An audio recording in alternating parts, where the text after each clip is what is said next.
ಜಾತಿ ಗಣತಿ ವರದಿಯ ಕುರಿತಾಗಿ ಕೆಲವೇ ಕ್ಷಣಗಳಲ್ಲಿ ಸಚಿವ ಸಂಪುಟ ಸಭೆ ಆರಂಭವಾಗಲಿದೆ. ಸಚಿವ ಸಂಪುಟ ಸಭೆಯಲ್ಲಿ ಎಲ್ಲ ಸಚಿವರುಗಳು ಎಲ್ಲ ಸಮುದಾಯಗಳ ಅಭಿಪ್ರಾಯವನ್ನು ಕ್ರೋಢೀಕರಿಸಿ ಒಂದು ನಿರ್ಧಾರಕ್ಕೆ ಬರ್ತಾರೆ. ಏನು ಚರ್ಚೆ ಆಗುತ್ತೆ ಅನ್ನೋದು ಬಹಳ ಕುತೂಹಲವನ್ನ ಮನೆ ಮಾಡ್ತಾ ಇದೆ. ಇದರ ಮಧ್ಯೆ ಸಂಪುಟ ಸಭೆಗೂ ಮುನ್ನ ಮುಸ್ಲಿಂ ಉಪಜಾತಿಗಳ ಪ್ರತ್ಯೇಕ ಶೀಟ್ ಲಭ್ಯವಾಗಿದೆ. ಮುಸ್ಲಿಂ ಹಾಗೂ ಉಪಜಾತಿಗಳ ಲೆಕ್ಕವನ್ನ ಆಯೋಗ ಕೊಟ್ಟಿದೆ. ಮುಸ್ಲಿಂ ಮತ್ತು ಉಪಜಾತಿಗಳ ವರದಿಯ ಶೀಟ್ ಈಗ ಪಬ್ಲಿಕ್ ಟಿವಿಗೆ ಲಭ್ಯವಾಗಿದ್ದು, ಆ ಶೀಟ್ ಏನು ಹೇಳುತ್ತೆ, ಮುಸ್ಲಿಂ ಮತ್ತು ಉಪಜಾತಿಗಳಲ್ಲಿ ಎಷ್ಟು ಜನಸಂಖ್ಯೆಯನ್ನ ತೋರಿಸಲಾಗ್ತಾ ಇದೆ, ಇವರು ಕೊಟ್ಟಂತಹ ಅಂಕಿ ಸಂಖ್ಯೆಯಲ್ಲೂ ಕೂಡ ಏನಾದರೂ ವ್ಯತ್ಯಾಸಗಳು ಕಾಣಿಸ್ತಾ ಇದೆಯಾ ಅನ್ನೋದು ಬಹು ಚರ್ಚಿತ ವಿಚಾರ. ಸಂಪುಟ ಸಭೆಗೂ ಮುನ್ನ ಈಗ ಮುಸ್ಲಿಂ ಉಪಜಾತಿಗಳ ಶೀಟ್ ಲಭ್ಯವಾಗಿದೆ. ಯಾಕಂದ್ರೆ ಇಲ್ಲಿಯವರೆಗೂ ಉಪಜಾತಿಗಳ ವಿಷಯವಾಗಿ ಪ್ರಸ್ತಾಪವೇ ಆಗಿರಲಿಲ್ಲ. ಬಹಳಷ್ಟು ಚರ್ಚೆ ಆಗಿದೆ ಇದೇ ವಿಷಯ. ಮುಸ್ಲಿಮರನ್ನ ಮಾತ್ರ ಒಡೆಯಲ್ಲ, ಉಳಿದವ್ರನ್ನೆಲ್ಲ ಒಡೆದು ತುಕಡೆ ಮಾಡಿದ್ದೀರಲ್ಲ ಅನ್ನುವಂಥ ಪ್ರಶ್ನೆ ಇತ್ತು. ಸೊ ಈ ವಿಷಯವಾಗಿ ಈಗ ಸಂಪುಟ ಸಭೆಗೂ ಮುನ್ನ ಒಂದು ಶೀಟ್ ಲಭ್ಯವಾಗಿದೆ. ಇದರ ಪ್ರಕಾರವಾಗಿ ಮುಸ್ಲಿಂನ ಒಂದು ನಂಬರ್ಸ್ ಕೊಟ್ಟಿದ್ರೆ, ಉಪಜಾತಿಗಳ ನಂಬರ್ಸ್ ಕೂಡ ಕೊಟ್ಟಿದ್ದಾರೆ. ಆ ನಂಬರ್ಸ್ನ ಗಮನಿಸ್ತಾ ಇದ್ರೆ, ಈ ಸ್ಕ್ರೀನಲ್ಲಿ ನೀವೇನು ಗಮನಿಸ್ತಾ ಇದ್ರಿ, ಇದೇ ಈಗ ಲಭ್ಯವಾಗಿರುವಂತಹ ಮುಸ್ಲಿಂ ಮತ್ತು ಉಪಜಾತಿಗಳ ಲೆಕ್ಕದ ಆಯೋಗ ಕೊಟ್ಟಿರುವಂತಹ ವರದಿ. ಸೊ ಆ ವರದಿಯ ಪ್ರಕಾರವಾಗಿ ಉಪಜಾತಿಗಳಲ್ಲಿ ಎಷ್ಟಿದ್ದಾರೆ, ಒಟ್ಟಾರೆಯಾಗಿ ಮುಸ್ಲಿಂ ಸಂಖ್ಯೆ ಎಷ್ಟಿದೆ ಅನ್ನೋದು ನಮೂದಾಗಿದೆ. ಮುಸ್ಲಿಂ ಹಾಗೂ 95 ಉಪಜಾತಿಗಳ ಪ್ರತ್ಯೇಕ ಶೀಟ್ ಅನ್ನ ಬಿಡುಗಡೆ ಮಾಡಿದ್ದಾರೆ. ಮುಸ್ಲಿಂ ಜನಸಂಖ್ಯೆಯ ಲೆಕ್ಕದಲ್ಲಿ ವ್ಯತ್ಯಾಸಗಳು ಕಾಣಿಸ್ತಾ ಇದೆ. ಮುಸ್ಲಿಂ ಮತ್ತು ಉಪಜಾತಿಗಳ ಶೀಟ್ನಲ್ಲಿ ಒಟ್ಟಾರೆ ಸಂಖ್ಯೆಯಲ್ಲಿ 76,99,425 ಅಂತ ಇದ್ರೆ, 2B ಮುಸ್ಲಿಂ ವರ್ಗೀಕರಣದಲ್ಲಿ 75,25,880 ಅಂತ ತೋರಿಸಲಾಗಿದೆ. ಹಾಗಾದ್ರೆ ಆಯೋಗದ ಯಾವ ಲೆಕ್ಕ ಸರಿ? ಇದೇನು ಕೊಟ್ಟಿದ್ದಾರಲ್ಲ 2B ಮುಸ್ಲಿಂ ವರ್ಗೀಕರಣ, ಅದು ಸರಿಯೋ ಅಥವಾ ಒಟ್ಟಾರೆಯಾಗಿ ಮುಸ್ಲಿಂ ಮತ್ತು ಉಪಜಾತಿಗಳ ಶೀಟ್ನಲ್ಲಿ ಕೊಟ್ಟಿರುವಂತಹ ಒಟ್ಟು ಸಂಖ್ಯೆ ಇದೆಯಲ್ಲ ಅದು ಸರಿನಾ? ಯಾವ ಶೀಟ್ ಆಯೋಗ ಕೊಟ್ಟಿರೋದು ಅನ್ನುವಂತಹ ಪ್ರಶ್ನೆ ಇಲ್ಲಿ ಮನೆ ಮಾಡ್ತಾ ಇದೆ. ಒಂದೇನೋ ಹೊರಗೆ ಕೊಡಬೇಕು, ನಾವು ಕೂಡ ಉಪಜಾತಿಗಳ ಒಂದು ಅಂಕಿ ಸಂಖ್ಯೆಯನ್ನ ಇಲ್ಲಿ ಜನಗಣತಿಯಲ್ಲಿ ವರದಿಯಲ್ಲಿ ಪಟ್ಟಿ ಮಾಡಿದ್ದೀವಿ ಅನ್ನೋದನ್ನ ತೋರ್ಪಡಿಸೋ ಸಲುವಾಗಿ ಏನಾದರೂ ಇದನ್ನ ಆತುರಾತುರವಾಗಿ ಬಿಡುಗಡೆ ಮಾಡಿದ್ದಾರಾ ಅನ್ನುವಂಥ ಅನುಮಾನವೂ ಕೂಡ ಸಹಜವಾಗಿ ಕಾಡುತ್ತೆ. ಪಬ್ಲಿಕ್ ಟಿವಿಗೆ ಈ ಎರಡೂ ಪ್ರತಿಗಳು ಲಭ್ಯವಾಗಿದೆ. ಮುಸ್ಲಿಂ ಉಪಜಾತಿಗಳ ಒಟ್ಟಾರೆ ಪಟ್ಟಿ ಮತ್ತು 2B ಮುಸ್ಲಿಂ ವರ್ಗೀಕರಣದಲ್ಲಿ ಆಗಿರುವಂತಹ ಒಟ್ಟಾರೆ ಪಟ್ಟಿ. ಮುಸ್ಲಿಂ ಜನಸಂಖ್ಯೆ ಮುಸ್ಲಿಂ ಮತ್ತು ಉಪಜಾತಿಯ ಲೆಕ್ಕದ ಪ್ರಕಾರವಾಗಿ 59,51,038 ಅಂತ ಇಲ್ಲಿ ನಮೂದು ಮಾಡಲಾಗಿದೆ. ಒಟ್ಟಾರೆ ಮುಸ್ಲಿಂ ಸಂಖ್ಯೆ ಇದೇ ಫಸ್ಟ್ ಚರ್ಚೆಗೆ ಒಳಗಾಗಿದ್ದು. ಯಾಕೆ ಬರೀ ಮುಸ್ಲಿಂನ ಒಟ್ಟಾರೆ ಸಂಖ್ಯೆಯನ್ನು ತೋರಿಸ್ತಾ ಇದ್ರಿ, ಹಾಗಾದ್ರೆ ಅವರು ಉಪಜಾತಿಗಳನ್ನ ಹೇಳಲೇ ಇಲ್ವಾ ಅನ್ನುವಂತಹ ಪ್ರಶ್ನೆ ಇತ್ತು.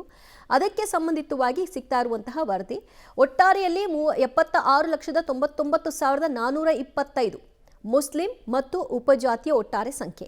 ಇದರಲ್ಲಿ ಉಪಜಾತಿಗಳನ್ನ ಎಷ್ಟೆಷ್ಟು ಅಂತ ಶೀಟ್ನಲ್ಲಿ ನಮೂದು ಮಾಡಿದ್ದಾರೆ. ಶೇಖ್ ಮುಸ್ಲಿಮರದ್ದು 5,50,345 ಸಂಖ್ಯೆ ಅಂತ ತೋರಿಸಿದ್ದಾರೆ. ಇದು ಜನಗಣತಿಯ ಒಂದು ವರದಿಯಲ್ಲಿ ಸಿಕ್ಕಿರುವಂತಹ ಒಟ್ಟಾರೆ ಅಂಶ. ಸುನ್ನಿ ಮುಸ್ಲಿಂ ಅವ್ರದ್ದು 3,49,458 ಅಂತೆ. ಒಟ್ಟಾರೆ ಇವರು ಪಟ್ಟಿಯಲ್ಲಿ 95 ಉಪಜಾತಿಗಳನ್ನು ನಮೂದಿಸಿದ್ದಾರೆ. ಸೈಯದ್ ಮುಸ್ಲಿಂ 1,78,541 ಮಂದಿ ಇದ್ದಾರೆ ಅನ್ನೋದು ಈ ಸಮೀಕ್ಷೆಯ ವರದಿ. ಪಿಂಜಾರ ಅವರ ಒಂದು ವರದಿ ಅಂದರೆ 1,11,805 ಮಂದಿ ಇದ್ದಾರೆ ಅಂತ ಪಿಂಜಾರ ಮುಸ್ಲಿಮರ ಒಟ್ಟು ಸಂಖ್ಯೆಯನ್ನು ನಮೂದು ಮಾಡಲಾಗಿದೆ. ಪಠಾಣ್ ಮುಸ್ಲಿಮರದ್ದು 66,199. ಪಠಾಣ್ ಮುಸ್ಲಿಮರಿರೋದು 66,199. ಇನ್ನು ಪಿಂಜಾರ ಮುಸ್ಲಿಂ ಆಗಲೇ ಹೇಳಿದ ಹಾಗೆ 47,330, ಪಠಾಣ್ ಮುಸ್ಲಿಂ 66,199 ಮತ್ತು ಮುಲ್ಲಾ ಮುಸ್ಲಿಮರದ್ದು 43,920. ಒಟ್ಟಾರೆ ಮುಲ್ಲಾ ಮುಸ್ಲಿಮರು ಅಷ್ಟಿದ್ದಾರೆ. ಇನ್ನು ಮೆಹದಾವಿಯಾ ಮುಸ್ಲಿಂ ಅವರ ಸಂಖ್ಯೆ 41,687. ಶೇಖ್, ಸುನ್ನಿ, ಸೈಯದ್, ಪಿಂಜಾರ, ಪಠಾಣ್, ಪಿಂಜಾರ ಮುಸ್ಲಿಂ ಹಾಗೆ ಮೆಹದಾವಿಯಾ ಮುಸ್ಲಿಂ ಜೊತೆಗೆ ಬ್ಯಾರಿ ಮುಸ್ಲಿಮರದ್ದು ಅವರ ಒಟ್ಟು ಸಂಖ್ಯೆ 32,650 ಅಂತ ಲೆಕ್ಕವನ್ನು ಕೊಡಲಾಗಿದೆ. ನದಾಫ್ರದ್ದು 29,726. ನದಾಫ್ ಮುಸ್ಲಿಮರ ಒಟ್ಟು ಸಂಖ್ಯೆ ರಾಜ್ಯದಲ್ಲಿ 29,726. ದರ್ವೇಸು ಮುಸ್ಲಿಮರದ ಕಥೆ ಏನು ಅಂದರೆ 19,260 ಮಂದಿ ಇದ್ದಾರೆ. ರಾಜ್ಯದ ಒಟ್ಟಾರೆಯಲ್ಲಿ ಸರ್ವೆ ನಡೆಸಿದಾಗ ಅವರ ಸಂಖ್ಯೆ ಇಷ್ಟು ಲಭ್ಯವಾಗಿದೆ ಅಂತ. ಪೆಂಡಾರ ಮುಸ್ಲಿಮರದ್ದು 14,592 ಮಂದಿ ಅನ್ನುವಂತಹ ಅಂಕಿ ಸಂಖ್ಯೆಯನ್ನು ತೋರ್ಪಡಿಸಲಾಗಿದೆ. ನದಾಫ್ ಮುಸ್ಲಿಂ 14,389.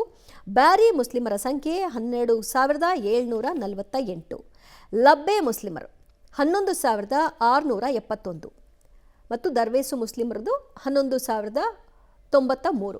ಇವಿಷ್ಟು 95 ಉಪಜಾತಿಗಳ ಪ್ರತ್ಯೇಕ ಶಿಟ್ಟನ್ನು ಇವರು ಬಿಡುಗಡೆ ಮಾಡಿದ್ದಾರೆ. ಆ ಪ್ರಕಾರವಾಗಿ ಕೊಡೋದಾದರೆ ಇವರು ಕೊಟ್ಟಿರುವಂತಹ 2B ಮುಸ್ಲಿಂ ವರ್ಗೀಕರಣದಲ್ಲಿ 75,25,880 ಆಗುತ್ತೆ.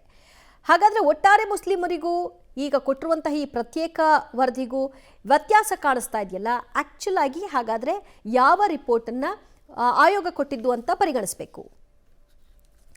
ಮತ್ತಷ್ಟು ಮಾಹಿತಿ ಪಡೆಯೋಣ ನಮ್ಮ ಪ್ರತಿನಿಧಿ ರವೀಶ್ರಿಂದ. ರವೀಶ್, ಇಲ್ಲಿಯವರೆಗೂ ಕೂಡ ಮುಸ್ಲಿಂ ಉಪಜಾತಿಗಳ ಪಟ್ಟಿ ರಿಲೀಸೇ ಆಗಿರಲಿಲ್ಲ, ಈಗ ಅದು ರಿಲೀಸ್ ಆಗಿದೆ. ಅಂದರೆ ಇದನ್ನು ಹೇಗೆ ಗಮನಿಸಬೇಕು? ಇದರಲ್ಲಿ ಕಾಣ್ತಾ ಇರುವಂತಹ ಲೋಪದೋಷಗಳು ಯಾವೆಲ್ಲ ಅನುಮಾನಗಳಿಗೆ ಎಡೆ ಮಾಡಿಕೊಡ್ತಾ ಇದೆ? ದಿವ್ಯಾ, ಪ್ರಮುಖವಾಗಿ ಕಳೆದ ಭಾನುವಾರದಿಂದಲೂ ಕೂಡ ಯಾವ್ಯಾವ ಕ್ಯಾಸ್ಟ್ ಎಷ್ಟೆಷ್ಟು ಇದ್ದಾರೆ ಅನ್ನೋದು ಕೂಡ ಒಂದು ರೀತಿಯಲ್ಲಿ ಹೊರಗಡೆ ಬರ್ತಾ ಇದೆ. ಜೊತೆಗೆ ಎಲ್ಲೋ ಒಂದು ಕಡೆ ಮೊದಲ ದಿನ 1 ಶೀಟು 2 ಶೀಟು, ಆ ನಂತರ ಒಂದು 2-3 ಶೀಟು, ತದನಂತರ ಎಲ್ಲೋ ಒಂದು ಕಡೆ ಬುಕ್ಲೆಟು, ಈ ರೀತಿಯಾಗಿ ಬರ್ತಾ ಇತ್ತು. ಆದರೆ ಮುಸ್ಲಿಂ ವಿಚಾರದಲ್ಲಿ ಎಲ್ಲೋ ಒಂದು ಕಡೆ ಕರ್ನಾಟಕದಲ್ಲಿ ಆ ಒಂದು SC ಸಮುದಾಯದ ಬಳಿಕ 2ನೇ ದೊಡ್ಡ ಸಮುದಾಯ ಅನ್ನೋದ್ರ ಬಗ್ಗೆ ಸಾಕಷ್ಟು ಚರ್ಚೆಗಳಾಗ್ತಾ ಇತ್ತು. ಇದಕ್ಕೆ ಪರ ವಿರೋಧ ಬೇರೆ ಬೇರೆ ರೀತಿಯ ಟೀಕೆಗಳು ಕೂಡ ವ್ಯಕ್ತ ಆಗ್ತಾ ಇತ್ತು. ಆದರೆ ಇಲ್ಲಿ ತನಕ ಯಾವೊಬ್ಬ ಸಚಿವ ಆಗಲಿ ಸರ್ಕಾರಕ್ಕೆ ಸಂಬಂಧಪಟ್ಟವರಾಗಲಿ ಇದನ್ನು ಕ್ಲಾರಿಫಿಕೇಶನ್ ಮಾಡೋದಕ್ಕೆ ಹೋಗಲಿಲ್ಲ. ಅಂದರೆ ಇಷ್ಟು ದಿನಗಳ ಕಾಲ ಸುಮ್ಮನಿದ್ದದ್ದು ಏಕೆ ಅನ್ನೋದು ಒಂದು ಪ್ರಶ್ನೆ, ಅಂದರೆ ಮುಸ್ಲಿಂ ಸಮುದಾಯದ ಜನಸಂಖ್ಯಾ ವಿಚಾರದಲ್ಲಿ. ಇನ್ನೊಂದು, ಈ ಒಂದು ಆಗಾಗ್ಗೆ ಮಾಧ್ಯಮಗಳ ಕೈಗೆ ಸಿಗ್ತಾ ಇರತಕ್ಕಂಥ ಈ ಒಂದು ಕಾಪಿ ಏನಿದೆ, ಫೋಟೋ ಕಾಪಿ, ಇದು ನಿಜಕ್ಕೂ ಕೂಡ ಆಯೋಗ ಮತ್ತು ಸರ್ಕಾರ ಸಚಿವರಿಗೆ ಕೊಟ್ಟಿರ್ತಕ್ಕಂಥ ವರದಿ ಎರಡೂ ಕೂಡ ಒಂದೇ ಆಗಿದೆಯಾ? ಜೊತೆಗೆ ಸಚಿವರು ಕೈ ಸೇರಿದಂಥ ವರದಿಯಲ್ಲಿ ಇದನ್ನು ಅವರಿಗೆ ಸಂಬಂಧಪಟ್ಟಂಥ ಕೆಲ ಸಮುದಾಯದವರಿಗೆ ಇದನ್ನು ಡಿಸ್ಟ್ರಿಬ್ಯೂಟ್ ಮಾಡಿದಾರಾ ಅನ್ನೋ ಅನುಮಾನವೂ ಕೂಡ ಇದೆ. ಆದರೆ ಇದು ಸರಿ, ಇದು ತಪ್ಪು ಅಂತ ಸರ್ಕಾರ ಇಲ್ಲಿ ತನಕ ಅಧಿಕೃತವಾಗಿ ಹೇಳ್ತಾನೆ ಇಲ್ಲ ಮತ್ತು ಡೇಟಾವನ್ನು ಕೂಡ ಬಿಡುಗಡೆ ಮಾಡ್ತಾ ಇಲ್ಲ. ಆದರೆ ಬೇರೆ ಬೇರೆ ಸಮುದಾಯಗಳ ಒಂದು ಉಪಜಾತಿಗಳನ್ನು ಒಂದು ರೀತಿಯಲ್ಲಿ ಛಿದ್ರಗೊಂಡಿರ್ತಕ್ಕಂಥ ಒಂದು ಅಂಕಿ ಸಂಖ್ಯೆಯನ್ನು ರಿಲೀಸ್ ಮಾಡಿದಂಥ ಸಂದರ್ಭದಲ್ಲೂ ಕೂಡ ಮುಸ್ಲಿಮರು ಮಾತ್ರ ಒಟ್ಟಾಗಿಟ್ಟಿದ್ದಾರೆ. ಇದರ ಕಾರಣ ಏನು ಅನ್ನೋದು ಪ್ರಶ್ನೆ ಮೂಡಿತ್ತು. ಆದರೆ ಈಗ ನಮಗೆ ಸಿಕ್ಕಿರ್ತಕ್ಕಂಥ ಶೀಟ್ನಲ್ಲಿ ಮುಸ್ಲಿಮರಲ್ಲೂ ಕೂಡ 95 ಉಪಜಾತಿಗಳನ್ನು ಗುರುತಿಸಿ ಆಯೋಗ ಆಯಾ ಜಾತಿಗಳ ಎಷ್ಟು ಸಂಖ್ಯೆ ಇದೆ ಅನ್ನೋದನ್ನು ಕೂಡ ಕೊಟ್ಟಿದ್ದಾರೆ. ಆದರೆ ಒಟ್ಟು ಮುಸ್ಲಿಂ ಸಂಖ್ಯೆ, ಅಂದರೆ ಮುಸ್ಲಿಂ ಅಂತ ನಮೂದು ಮಾಡಿರ್ತಕ್ಕಂಥವ್ರನ್ನ 59 ಲಕ್ಷ ಚಿಲ್ಲರೆ ತೋರಿಸಿರ್ತಾರೆ. ಉಪಜಾತಿಗಳನ್ನು ಸೇರಿದ ಬಳಿಕ ಅದು 76,99,000 ಚಿಲ್ಲರೆ ಅಂತ ಅವ್ರು ಹೇಳ್ತಾರೆ. ಅದು ಒಟ್ಟಾರೆ ಮುಸ್ಲಿಂ ಶೀಟಲ್ಲಿ ಇರ್ತಕ್ಕಂಥದ್ದು. ಆದರೆ ಒಟ್ಟು ಕೊಡುವಂಥ ಸಂದರ್ಭದಲ್ಲಿ, ಅಂದರೆ 2B ವರ್ಗೀಕರಣ ಮಾಡುವಂಥ ಸಂದರ್ಭದಲ್ಲಿ ಎಲ್ಲೋ ಒಂದು ಕಡೆ ಅದು ಕಡಿಮೆ ಆಗುತ್ತೆ. ಅಂದರೆ ಆ ಒಂದು 75 ಲಕ್ಷಕ್ಕೆ ಒಂದು ರೀತಿಯಲ್ಲಿ ಅದು ಇಳಿಕೆ ಆಗುತ್ತೆ. ಇದಕ್ಕೆ ಕಾರಣ ಏನು ಅಂದರೆ, ಡೇಟಾದಲ್ಲಿ ನಮೂದು ಮಾಡಬೇಕಾದ್ರೆ ಆಯೋಗ ತಪ್ಪಿನಿಂದ ಏನಾದರೂ ನಮೂದು ಮಾಡಿದೆಯೋ, ಅಥವಾ ಒಟ್ಟು ಕೊಟ್ಟಂತಹ ಒಂದು ಅಂಕಿ ಸಂಖ್ಯೆ ಕರೆಕ್ಟ್ ಆಗಿದೆಯೋ, ಅಥವಾ ಶೀಟಲ್ಲಿ ಮಾಡಿರ್ತಕ್ಕಂಥದ್ದು ತಪ್ಪಾಗಿದೆಯೋ, ಇದಕ್ಕೆ ಆಯೋಗ ಮತ್ತು ಸರ್ಕಾರ ಕ್ಲಾರಿಫಿಕೇಷನನ್ನು ಕೊಡಬೇಕಾಗತ್ತೆ. ಜೊತೆಗೆ ಈಗ ಸಿಕ್ಕಿರ್ತಕ್ಕಂಥ ಶೀಟ್ ಏನಿದೆ, ಈಗ ಬಿಡುಗಡೆಯಾಗಿರ್ತಕ್ಕಂಥದ್ದು ಬೇರೆ ಬೇರೆ ಪ್ರತಿಗಳೇನಿದೆ, ಇದು ಆಯೋಗದ, ಸರ್ಕಾರ ಇದ್ರ ಬಗ್ಗೆ ಏನು ಮಾಡುತ್ತೆ ಇದನ್ನು ಕೂಡ ಸ್ಪಷ್ಟನೆ ಕೊಡಬೇಕಾಗಿದೆ. ಒಟ್ಟಾರೆಯಾಗಿ ಈ ಒಂದು ಮುಸ್ಲಿಂ ಒಂದು ರೀತಿಯಲ್ಲಿ ಅವರ ಪರ ಇದೆ ಅಂತ BJP ಏನು ಆರೋಪವನ್ನು ಮಾಡಿತ್ತು, ಆ ಕಾರಣಕ್ಕೋಸ್ಕರವಾಗಿ 2ನೇ ದೊಡ್ಡ ಸಮುದಾಯದಂತ ತೋರಿಸಿದ್ದಾರೆ ಅಂತ ದೊಡ್ಡ ಮಟ್ಟದಲ್ಲಿ ಅದನ್ನು ವಿರೋಧವನ್ನು ವ್ಯಕ್ತಪಡಿಸ್ತಾ ಇತ್ತು. ಇಲ್ಲಿ ತನಕ ಕೂಡ ಸರ್ಕಾರದ ಒಬ್ಬ ಪ್ರತಿನಿಧಿಯೂ ಕೂಡ ಅದ್ರ ಬಗ್ಗೆ ಮಾತನಾಡಿಲ್ಲ. ಆದರೆ ಇವತ್ತು ಆಯೋಗದ ಅಧ್ಯಕ್ಷರು ಒಂದು ಸುಳಿವನ್ನು ಕೊಟ್ಟಿದ್ದಾರೆ, ನಾವು ಮುಸ್ಲಿಮನ್ನು ಕೂಡ ಕೊಟ್ಟಿದ್ದೇವೆ, ಅದರದ್ದು ಕೂಡ ಇದೆ ನೋಡಿ ಅಂತ. ಈ ಸಂದರ್ಭದಲ್ಲೇ ಇದು ಕೂಡ ಈ ಶೀಟ್ ಸಿಕ್ಕಿರ್ತಕ್ಕಂಥದ್ದಕ್ಕೆ ಸಾಕಷ್ಟು ಬೇರೆ ಬೇರೆ ರೀತಿಯ ಚರ್ಚೆಗಳಾಗ್ತಾ ಇದೆ.